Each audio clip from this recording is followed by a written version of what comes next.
ओम शांति। आज 18 जनवरी 2026 और आज हमारे प्यारे ब्रह्मा बाबा का अव्यक्ति दिवस है, स्मृति दिवस, सुसमर्थी दिवस। आज के दिन ब्रह्मा बाबा अपने संपूर्ण अव्यक्त फरिश्ते स्टेज को प्राप्त कर इस साकार देह के बंधन से मुक्त होकर के अपनी सारी शक्तियां बच्चों को विल करके अव्यक्त वतनवासी बने, ताकि हम बच्चों को भी सहज अव्यक्त वतनवासी बना सके। और बाबा ने हम बच्चों को यही सुंदर लक्ष्य दिया कि बच्चे, अब आप भी संपूर्ण होकर के अव्यक्त वतन में बाबा के संग आ जाओ। और हम बच्चों का भी यही सुंदर लक्ष्य है, अव्यक्त फरिश्ता बनना। तो आज के बाबा के शिक्षाओं भरे महावाक्य साकार रूप से चले हुए और अव्यक्त रूप से चले हुए दोनों महावाक्य को हम सभी सुनेंगे। साकार मधुर महावाक्य में बाबा ने हम बच्चों को जो ज्ञान रत्नों की थालियां भर भर करके दी है, जिससे हम स्वयं को कांटों से फूल बना सके और वो फूलों की दुनिया में अपने को जाने योग्य बना सके। साथ ही बाबा कहे, जितना ये अविनाशी ज्ञान रत्नों का दान करते जाएंगे, एक तो स्वयं में खुशी का अनुभव होगा और दूसरा अनेकों की आशीर्वाद मिलेगी और बाबा से भी उजूरा मिलेगा। बाबा की याद के साथ साथ स्वदर्शन चक्रधारी भी हमें बनना है, क्योंकि जितना स्वदर्शन चक्रधारी बनेंगे, चक्रवर्ती राजा बन सकेंगे। और अव्यक्त मधुर महावाक्य में बाबा ने हम बच्चों को संगठन में एक मत होकर के रहने की बहुत सुंदर शिक्षा दी है। बाबा कहे, जितना आप संगठित रूप में रह करके एक ही समय पर, एक ही स्थिति में एक रस, एक टिक हो जाएंगे, तब हर कार्य में सिद्धि भी प्राप्त होगी और सफलता भी प्राप्त होगी। संगठन में एक मत होने के लिए बाबा कहते, बच्चे आपस में फेथ चाहिए, विश्वास चाहिए और दूसरा समाने की शक्ति चाहिए। जितना हम दूसरों की गलती को भी समा करके फेथ के साथ आगे बढ़ेंगे, उतना हर कार्य में सहज सफलता प्राप्त होगी। तो सुनते हैं आज के बाबा के साकार अव्यक्त मधुर महावाक्य। ओम शांति। मीठे बच्चे, ज्ञान रत्नों से झोली भरकर दान भी करना है। जितना दूसरों को रास्ता बताएंगे, उतना आशीर्वाद मिलेगी। ओम शांति। मीठे बच्चों को ये पक्का याद रखना है कि शिव बाबा हमको पढ़ाते हैं। शिव बाबा पतित पावन भी है, सदगति दाता भी है। सदगति माना स्वर्ग की राजाई देते हैं। बाबा कितना मीठा है, कितना प्यार से बच्चों को बैठ पढ़ाते हैं। बाप दादा द्वारा हमको पढ़ाते हैं। शिव बाबा दादा के द्वारा हमको पढ़ाते हैं। बाबा कितना मीठा है, कितना प्यार करते हैं, कोई तकलीफ नहीं देते हैं। सिर्फ कहते हैं, मुझे याद करो और चक्र को याद करो। बाप की याद में दिल एकदम ठहर जानी चाहिए। बाबा की याद में दिल ठहर जानी चाहिए, माना एकदम शीतल हो जानी चाहिए। एक बाप की याद सतानी चाहिए। बाबा कहे बाप की ही याद सतानी चाहिए, क्योंकि बाप से वर्षा कितना भारी मिलता है।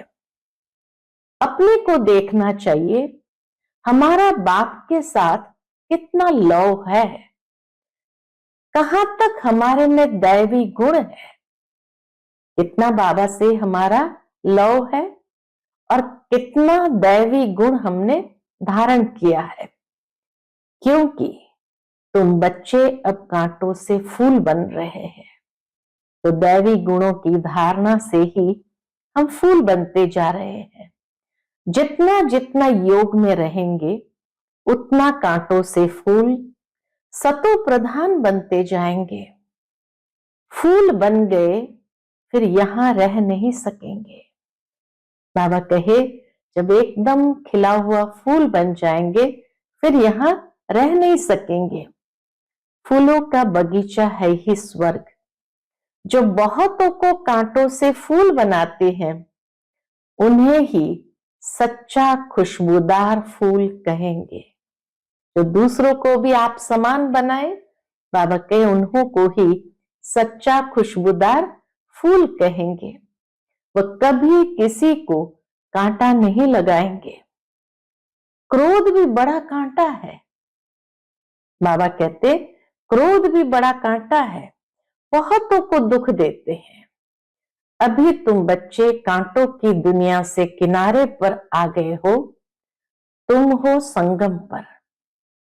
जैसे माली फूलों को अलग पाट में निकाल कर रखते हैं, अलग बर्तन में निकाल कर रखते हैं, वैसे ही तुम फूलों को भी अब संगम युगी पाट में अलग रखा हुआ है। बाबा ने भी हम बच्चों को संगम युगी पाठ में अलग रखा हुआ है। फिर तुम फूल स्वर्ग में चले जाएंगे, कलयुगी कांटे भस्म हो जाएंगे। हम बच्चे सतयुग में फूलों के बगीचे में चले जाएंगे और कलयुगी कांटे सारे भस्म हो जाएंगे। मीठे बच्चे जानते हैं, क्या जानते हैं? पारलौकिक बाप से हमको अविनाशी वर्षा मिलता है। जो सच्चे सच्चे बच्चे हैं, जिनका बाप दादा से पूरा लव है, उनको बड़ी खुशी रहेगी। हम विश्व का मालिक बनते हैं। हाँ, पुरुषार्थ से ही विश्व का मालिक बना जाता है, ऐसे नहीं बन जाते हैं। हर एक बच्चा पुरुषार्थ से ही विश्व का मालिक बन जाता है, सिर्फ कहने से नहीं। जो अनन्य बच्चे हैं उन्हों को सदैव याद रहेगा कि हम अपने लिए फिर से वही सूर्यवंशी चंद्रवंशी राजधानी स्थापन कर रहे हैं। बाप कहते हैं मीठे बच्चे, जितना तुम बहुतों का कल्याण करेंगे उतना तुमको ही उजूरा मिलेगा, रिटर्न में फल भी मिलेगा। बहुतों को रास्ता बताएंगे तो बहुतों की आशीर्वाद मिलेगी। ज्ञान रत्नों से झोली भरकर फिर दान करना है। एक तो बाबा कहे ज्ञान रत्नों से अपनी झोली भरकर फिर दान करना है। ज्ञान सागर तुमको रत्नों की थालियां भर भर कर देते हैं। उन रत्नों का जो दान करते हैं वही सबको प्यारे लगते हैं। बच्चों को अंदर में कितनी खुशी होनी चाहिए। सेंसिबल बच्चे जो होंगे वह तो कहेंगे हम बाबा से पूरा ही वर्षा लेंगे, एकदम चटक पड़ेंगे। बाप से बहुत लव रहेगा, क्योंकि जानते हैं प्राण देने वाला बाप मिला है। नॉलेज का वरदान ऐसे देते हैं शिव बाबा, हम बच्चों को नॉलेज का वरदान ऐसे देते हैं जिससे हम क्या से क्या बन जाते हैं। इनसॉल्वेंट से सॉल्वेंट बन जाते हैं, इतना भंडारा भरपूर कर देते हैं, इतना समृद्ध बन जाते हैं, जो बाबा कहे भंडारा ही भरपूर कर देते हैं। जितना बाप को याद करेंगे उतना लौ रहेगा, कशिश होगी। सुई साफ होती है तो चकमक तरफ यानी चुंबक के तरफ खींच जाती है। जितनी सुई साफ होंगी, जंक नहीं होगा, तो चकमक यानी चुंबक के तरफ खींच जाती है ना। बाप की याद से कट निकलती जाएंगी, एक बाप के सिवाय और कोई याद न आए, ऐसी अवस्था हमें बनानी है। बाप समझाते हैं, मीठे बच्चे अब गफलत मत करो। बाप समझाते हैं, मीठे बच्चे अब गफलत मत करो, स्वदर्शन चक्रधारी बनो, लाइट हाउस बनो। स्वदर्शन चक्रधारी बनने की प्रैक्टिस अच्छी हो जाएगी तो फिर तुम जैसे ज्ञान का सागर हो जाएंगे। जैसे स्टूडेंट पढ़कर टीचर बन जाते हैं ना, तुम्हारा धंधा ही यह है। सबको स्वदर्शन चक्रधारी बनाओ, तभी चक्रवर्ती राजा रानी बनेंगे। इसलिए बाबा सदैव बच्चों से पूछते हैं, क्या पूछते हैं? स्वदर्शन चक्रधारी हो बैठे हो? बाप भी स्वदर्शन चक्रधारी है ना। बाप आए हैं तुम मीठे बच्चों को वापस ले जाने। तुम बच्चों बिगर हमको भी जैसे बेआरामी आती है। शिव बाबा कहते हैं, तुम बच्चों के बिगर परमधाम खाली हो जाता है तो बाबा को भी जैसे कि बेआरामी होती है। जब समय होता है तो बेआरामी हो जाती है। शिव बाबा का भी जब नीचे आने का समय होता है तो बाबा को बेआरामी हो जाती है, बस अब भी हम जाऊं। बच्चे बहुत पुकारते हैं, बहुत दुखी है, तरस पड़ता है। अब तुम बच्चों को चलना है घर, फिर वहां से तुम आपे ही चले जाएंगे सुखधाम। बाबा सुखधाम नहीं आते, लेकिन बाबा कहे घर साथ में ले जाता हूं, फिर तुम चले जाएंगे सुखधाम। वहां मैं तुम्हारा साथी नहीं बनूंगा। अपनी अवस्था अनुसार तुम्हारी आत्मा चली जाएंगी। जैसी जिसकी अवस्था वैसे या तो राजघराने में या प्रजा में चले जाएंगे। जितना तुम बच्चे बाप की याद में रहेंगे उतना दूसरों को समझाने का असर होगा। बाबा कहे उतना दूसरों को समझाने का असर होगा। तुम्हारा बोलना जास्ती नहीं होना चाहिए। आत्म अभिमानी हो, थोड़ा भी समझाएंगे तो तीर लगेगा। बाप कहते बच्चे बीती सो बीती, जो बातें हो गई सो हो गई। अब पहले अपने को सुधारो। खुद याद करेंगे नहीं, दूसरों को कहते रहेंगे, ये ठगी चल ना सके। बाबा कहते अब ये ठगी चल ना सके, अंदर दिल जरूर खाती होगी। बाप के साथ पूरा लव नहीं है तो श्रीमत पर चलते नहीं है। बेहद के बाप जैसी शिक्षा तो और कोई दे न सके। बाप कहते हैं मीठे बच्चे इस पुरानी दुनिया को अब भूल जाओ। पिछाड़ी में तो ये सब भूल ही जाना है। बुद्धि लग जाती है अपने शांति धाम और सुख धाम में। बाप को याद करते करते बाप के पास चले जाना है। पतित आत्मा तो जा न सके, वह है ही पावन आत्माओं का घर। यह शरीर 5 तत्वों से बना हुआ है। बाबा कहते हैं ये शरीर 5 तत्वों से बना हुआ है, तो 5 तत्व यहां रहने के लिए खींचते हैं, इसलिए बार बार देह भान में आ जाते हैं। क्योंकि आत्मा ने ये जैसे प्रॉपर्टी ली हुई है, ये 5 तत्वों के शरीर की प्रॉपर्टी ली हुई है, तो जितना इससे लगाव होगा तो वो शरीर जैसे खींचेगा, इसलिए शरीर में ममत्व हो गया है। अब इनसे ममत्व निकाल जाना है अपने घर। वहां तो ये 5 तत्व है नहीं, परमधाम में तो ये 5 तत्व है नहीं। सतयुग में भी शरीर योग बल से बनता है, सतो प्रधान प्रकृति होती है, इसलिए खींचती नहीं। वो सतो प्रधान प्रकृति आत्मा को बार बार नीचे खींचती नहीं है। दुख नहीं होता। ये बड़ी महीन बातें हैं समझने की।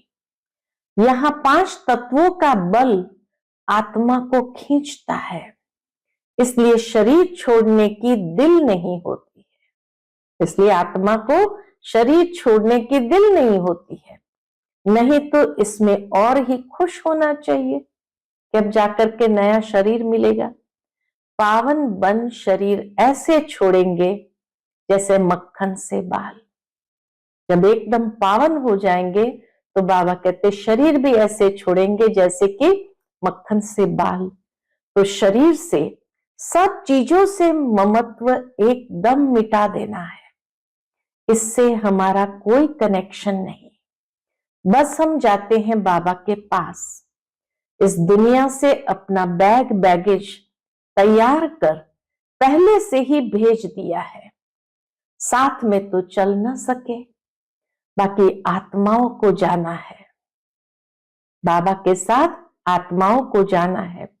शरीर को भी यहां छोड़ देना है। बाबा ने नए शरीर का साक्षात्कार करा दिया है।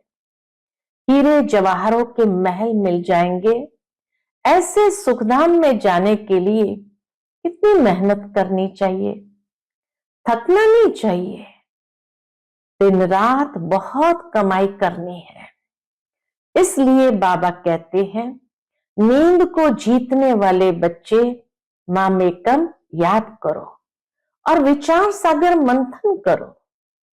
ड्रामा के राज को बुद्धि में रखने से बुद्धि एकदम शीतल हो जाती है। ड्रामा का राज बुद्धि में रखो तो हर बात में फुल स्टॉप, यानी बुद्धि एकदम शीतल हो जाती है। जो महारथी बच्चे होंगे वो कब हिलेंगे नहीं। शिव बाबा को याद करेंगे तो वो संभाल भी करेंगे। जितना बाबा को याद करेंगे बाबा हमारी संभाल करेंगे। बाप तुम बच्चों को दुख से छुड़ाकर शांति का दान देते हैं। तुमको भी शांति का दान देना है। बाबा हमें देता है, हमें दूसरों को देना है। तुम्हारी ये बेहद की शांति अर्थात योग बल दूसरों को भी एकदम शांत कर देंगे।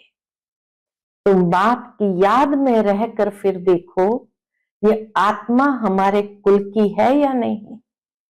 बाबा की याद में रह करके किसी को भी देखेंगे तो पता चलेगा ये हमारे कुल की है या नहीं।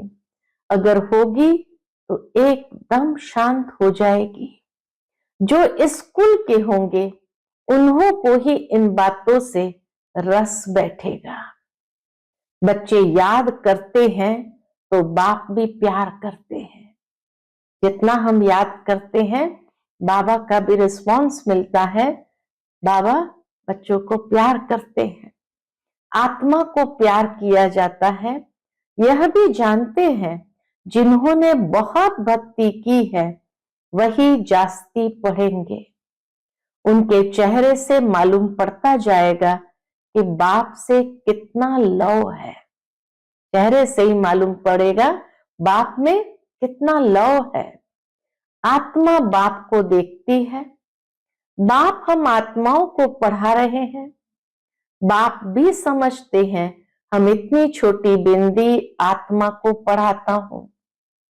आगे चल तुम्हारी वह अवस्था हो जाएगी, कौन सी? समझेंगे हम भाई भाई को पढ़ाते हैं। शक्ल बहन की होते भी दृष्टि आत्मा तरफ जाए, शरीर पर दृष्टि बिल्कुल न जाए, इसमें बड़ी मेहनत है। ये बड़ी महीन बातें हैं, बड़ी ऊंची पढ़ाई है। वजन करो तो इस पढ़ाई का तरफ बहुत भारी हो जाएगा, और बातों से ये पढ़ाई का वजन बहुत भारी हो जाएगा। अच्छा, मीठे मीठे सिकिलते बच्चों प्रति माता पिता बाप दादा का याद प्यार और गुड मॉर्निंग। रूहानी बाप की रूहानी बच्चों को नमस्ते। हम सभी रूहानी बच्चों की रूहानी माता पिता बाप दादा को याद प्यार गुड मॉर्निंग और नमस्ते नमस्ते। शुक्रिया बाबा, शुक्रिया। फिर बाबा के अव्यक्त मधुर महावाक्य है, महावीर बच्चों के संगठन की विशेषता एक रस एक टिक स्थिति। और ये अव्यक्त मधुर महावाक्य अव्यक्त बाप दादा ने 9 दिसंबर 1975 को सुनाए थे, जिसमें बाबा कहे, महावीर अर्थात विशेष आत्मा। ऐसे महावीर विशेष आत्माओं के संगठन की विशेषता क्या होती है? बाबा कहे, ऐसे विशेष आत्माओं के संगठन की विशेषता वर्तमान समय यही होनी चाहिए जो एक ही समय सबकी एक रस एक टिक स्थिति हो।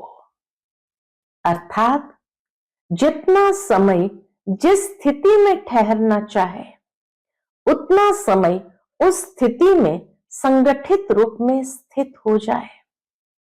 संगठित रूप में सबके संकल्प रूपी अंगुली एक हो। संगठित रूप में सबके संकल्प रूपी उंगली एक हो।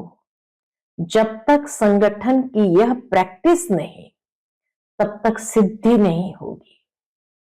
तो संगठन में विशेष आत्माओं की विशेषता यही होगी कि एक ही समय पर एक ही संकल्प में एक रस एक टिक स्थित हो जाए। संगठन में अभी ऑर्डर हो, मानो बाबा कहते हैं संगठन में अभी ऑर्डर हो कि 5 मिनट के लिए व्यर्थ संकल्प बिल्कुल समाप्त कर बीज रूप पावरफुल स्थिति में एक रस स्थित हो जाओ। तो ऐसा अभ्यास है जो ऑर्डर मिले और बस एक बीज रूप स्थिति में स्थित हो जाए। बाबा कहे ऐसे नहीं, कोई मनन करने की स्थिति में हो, कोई रूरिहान कर रहा हो और कोई अव्यक्त स्थिति में हो। ऑर्डर है बीज रूप होने का और कर रहे हैं रूरिहान, तो ऑर्डर नहीं माना ना।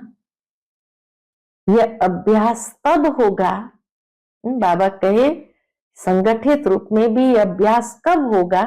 तो यह अभ्यास तब होगा जब पहले व्यर्थ संकल्पों की समाप्ति करेंगे, अंदर में कोई व्यर्थ संकल्प ना हो। हलचल होती ही व्यर्थ संकल्पों की है। इन व्यर्थ संकल्पों की समाप्ति के लिए अपने संगठन को शक्तिशाली व एक मत बनाने के लिए कौन सी शक्ति चाहिए?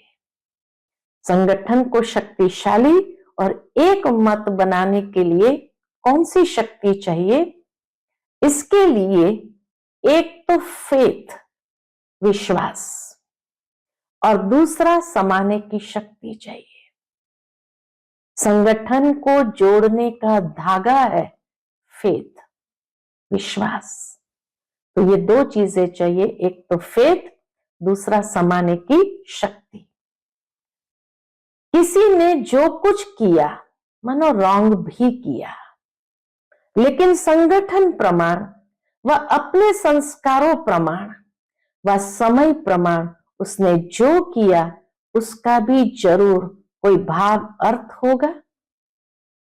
संगठित रूप में जहां सर्विस है, वहां उसके संस्कारों को भी रहम दिल की दृष्टि से देखते हुए संस्कारों को सामने न रख, इसमें भी कोई कल्याण होगा।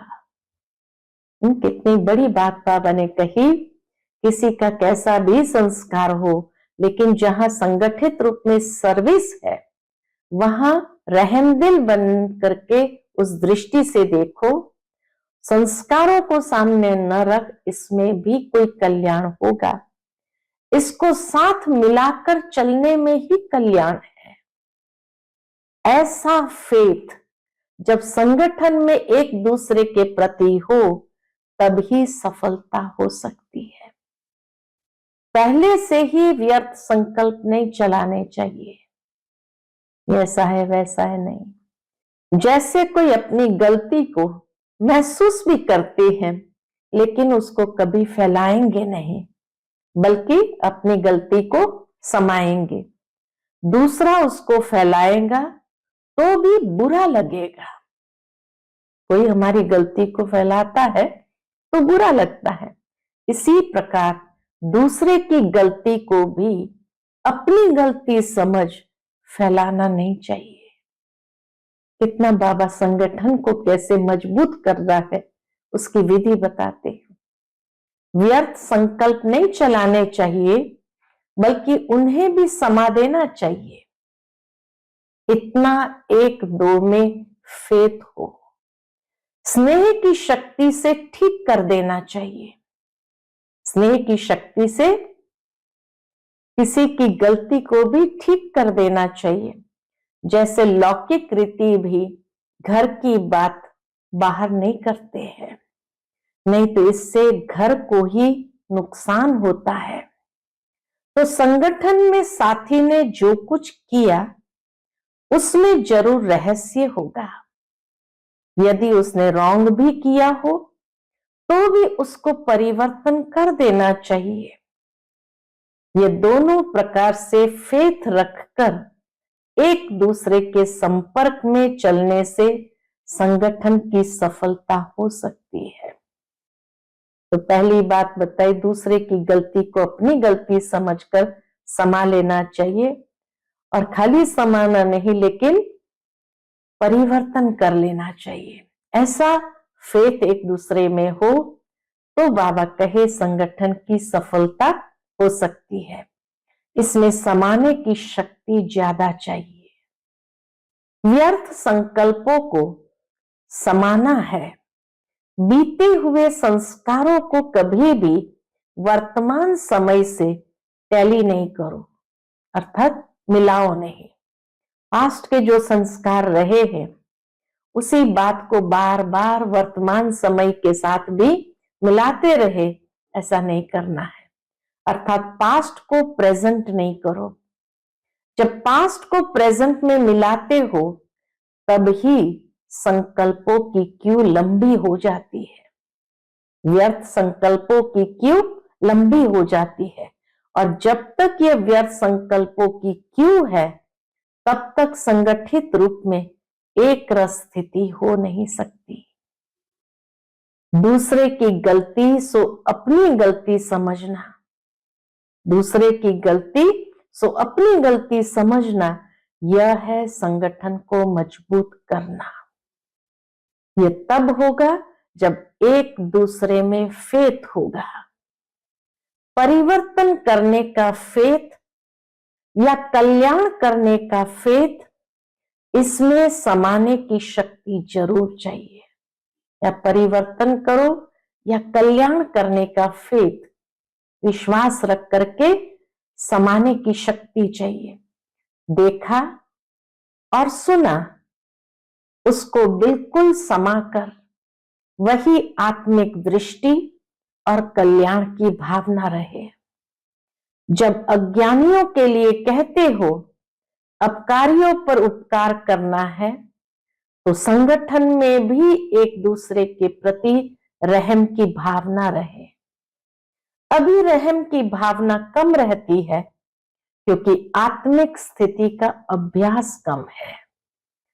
बहुत सुंदर बात बाबा ने कही कि अभी रहम की भावना कम रहती है क्योंकि आत्मिक स्थिति का अभ्यास कम है।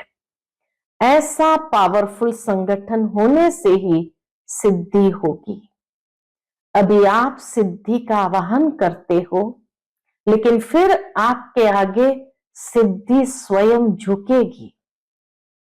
अभी हम सिद्धि का आवाहन करते हैं, लेकिन बाबा कहे आगे ऐसा समय आएगा जो सिद्धि स्वयं झुकेगी। जैसे सतयुग में प्रकृति दासी बन जाती है, वैसे सिद्धि आपके सामने स्वयं झुकेगी। सिद्धि आप लोगों का आवाहन करेगी। जब श्रेष्ठ नॉलेज है, स्टेज भी पावरफुल है, तो सिद्धि क्या बड़ी बात है। सदा काल एक स्थिति में रहने वालों को सिद्धि प्राप्त न हो, ये हो नहीं सकता। एक स्थिति में सदा रहते हैं, बाबा कहे उसको सिद्धि प्राप्त न हो, ये हो नहीं सकता। लेकिन इसके लिए संगठन की शक्ति चाहिए। एक ने कुछ बोला, दूसरे ने स्वीकार किया। सामना करने की शक्ति ब्राह्मण परिवार के आगे यूज नहीं करनी है। एक दूसरे का सामना नहीं करना है, वो माया के आगे यूज करना है। सामना हमें ब्राह्मणों का नहीं, माया का करना है। तो बाबा कहे वो माया के आगे यूज करनी है। परिवार के सामने करने की शक्ति यूज करने से संगठन पावरफुल नहीं होता।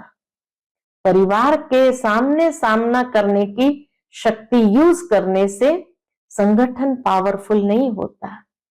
कोई भी बात नहीं जचती है, मानो किसी की कोई बात हमें नहीं जचती है, तो भी एक दूसरे का सत्कार करना चाहिए, रिस्पेक्ट और रिगार्ड रखना चाहिए। उस समय किसी के संकल्प व बोल को कट नहीं करना चाहिए। इसलिए अब समाने की शक्ति को धारण करो। संगठित रूप में आप ब्राह्मण बच्चों की आपस के संपर्क की भाषा कैसी होनी चाहिए। तो बाबा कहे आप ब्राह्मण बच्चों की भाषा अव्यक्त भाव की होनी चाहिए। जैसे फरिश्ते अथवा आत्माएं आत्माओं से बोल रही है। किसी की सुनी हुई गलती को संकल्प में भी स्वीकार न करना और न कराना ही चाहिए। न करना न कराना चाहिए। ऐसी जब स्थिति हो तभी बाप की जो शुभ कामना है, बाबा की जो शुभकामना है बच्चों के प्रति संगठन की, वह प्रैक्टिकल में होगी। इसके लिए विशेष पुरुषार्थ अथवा विशेष अनुभवों की आपस में लेन देन करो। संगठित रूप में विशेष योग के प्रोग्राम चलते रहे तो विनाश ज्वाला को भी पंखा लगेगा। योग अग्नि से विनाश की अग्नि जलेगी। अच्छा, ओम शांति। आज का बाप दादा का मधुर वरदान हम बच्चों के प्रति है। व्यक्त में रहते अव्यक्त फरिश्ते रूप का साक्षात्कार कराने वाले सफेद वस्त्रधारी और सफेद लाइट धारी भव। व्यक्त में रहते अव्यक्त फरिश्ते रूप का साक्षात्कार कराने वाले सफेद वस्त्रधारी और सफेद लाइट धारी भव। जैसे अभी चारों ओर ये आवाज फैल रहा है कि ये सफेद वस्त्रधारी कौन है और कहां से आए हैं, ऐसे अब चारों ओर फरिश्ते रूप का साक्षात्कार कराओ। इसको कहा जाता है डबल सेवा का रूप। जैसे बादल चारों ओर छा जाते हैं, ऐसे चारों ओर फरिश्ते रूप से प्रकट हो जाओ। जहां भी देखे तो फरिश्ते ही नजर आए, लेकिन यह तब होगा जब शरीर से डिटैच होकर अंतवाहक शरीर से चक्कर लगाने के अभ्यासी होंगे। मनसा पावरफुल होगी, तब ऐसा साक्षात्कार हो सकेगा सबको। आज का स्लोगन है, सर्व गुणों व सर्व शक्तियों के अधिकारी बनने के लिए आज्ञाकारी बनो। सर्व गुणों व सर्व शक्तियों के अधिकारी बनने के लिए आज्ञाकारी बनो। आज का व्यक्त इशारा, इस अव्यक्त मास में बंधन मुक्त रहे, जीवन मुक्त स्थिति का अनुभव करो। इसके अंतर्गत बाबा कहते, जैसे बाप सदा स्वतंत्र है, ऐसे बाप समान बनो। बाप दादा अब बच्चों को परतंत्र देख नहीं सकते। अगर स्वयं को स्वतंत्र नहीं कर सकते हो, स्वयं ही अपनी कमजोरियों में गिरते रहते हो, तो विश्व परिवर्तक कैसे बनेंगे। अब इस स्मृति को बढ़ाओ कि मैं मास्टर सर्वशक्तिमान हूं। इससे सहज सर्व पिंजड़ों से मुक्त उड़ता पंछी बन जाएंगे। अच्छा, ओम शांति।